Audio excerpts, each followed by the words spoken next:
अच्छा डॉक्टर साहब ये बताइए कि यहाँ पे जो है वो अभी तक जो कि जो है वो अभी शुरू हुआ है, तो किस तरह के पेशेंट जो है वो आपके पास आ रहे हैं सर?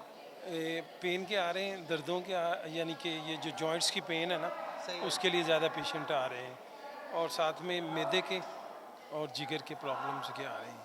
अच्छा तो ये बताइए सर कि ये जिगर और मैदे की प्रॉब्लम्स जो हैं उसकी बुनियादी वजूहात क्या होती है? गंदा पानी, अच्छा इसका मतलब ये है कि अगर अनहाइजेनिक फूड, सही है, और सबसे बड़ा मिसिंग कि सफाई का ना होना। सही है। ये ऐसी चीज़ें हैं जो हमारे फूड को ख़राब होता है, और उसके बाद हमारे जिस्म में अंदर जाके हमारा मैदा और जिगर को ना डिस्टर्ब करता है, उसकी तो वजह से। मतलब ये है कि जो है वो पिछली दफ़ा भी हम आपके साथ आए थे और हमने जो है वो इंटरव्यू आपका किया था, तो ये बताइए कि आपको क्या लगता है कि मंडी बहाउद्दीन जो है तो इसमें कोई पानी का इशू है? जी हाँ, अच्छा। पानी की सफाई का ना होना, साफ़ पानी का ना होना।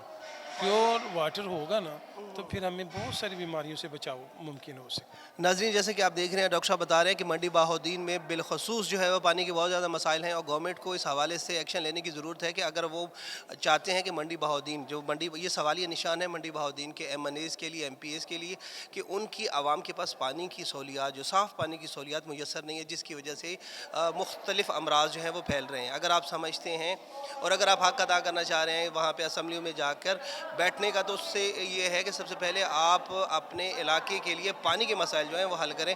बहुत शुक्रिया डॉक्टर साहब, थैंक यू वेरी मच।